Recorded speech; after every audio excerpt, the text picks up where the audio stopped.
तो ये पूरा वीडियो देखें। राघव चड्ढा सर ने असेंबली को हिला दिया। क्या अच्छी बात कही है। राघव चड्ढा जी, पूरा वीडियो देखें आप।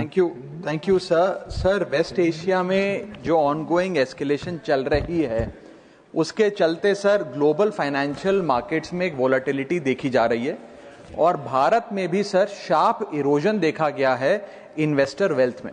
सर ये इंडिया का क्राइसिस नहीं है, इंडिया इस कॉन्फ्लिक्ट का हिस्सा नहीं है, भारत के इकोनॉमिक फंडामेंटल्स अभी भी स्ट्रांग है, लेकिन फिर भी इस जियोपॉलिटिकल ग्लोबल शॉक के चलते हमारी अर्थव्यवस्था और खास तौर पे भारत का बाजार, इंडियन स्टॉक मार्केट को एक शॉक लगा है। सर मैं बताना चाहूंगा कि 28 फरवरी जब पहली बार ये युद्ध शुरू हुआ, पहला एक्ट ऑफ अग्रेशन किया गया, तब से लेकर 23 फरवरी दैट इज यस्टरडे लगभग 48 लाख करोड़ रुपीस भारत के इन्वेस्टर्स के इरोड हो गए, मार्केट से गायब हो गए, शून्य हो गए। एफपीआईज ने 52,000 करोड़ रुपए 1 मार्च से लेकर 15 मार्च के भीतर भारतीय बाजार से निकाल लिया, रुपया 94 पहुंच गया। ये तमाम चीजें एक रूटीन करेक्शन नहीं है सर, ये कॉन्फ्लिक्ट ड्रिवन शॉक है।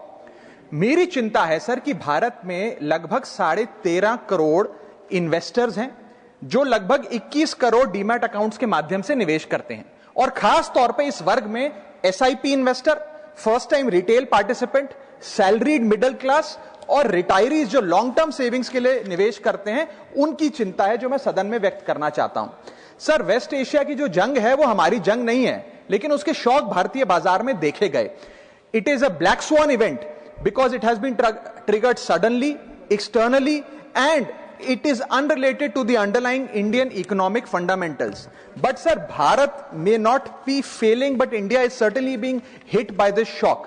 और मेरा सरकार से ये अनुरोध रहेगा that the government, when they encourage citizens to enter the global markets or the capital markets in particular, the government cannot disappear when external shocks hit the household wealth. इसीलिए मैं अनुरोध करता हूं कि कुछ रिलीफ भारत के इन्वेस्टर को सरकार द्वारा दिया जाए। पहला रिलीफ जो हो सकता है सर वो ये है कि रिटेल इन्वेस्टर को टारगेटेड रिलीफ दिया जाए।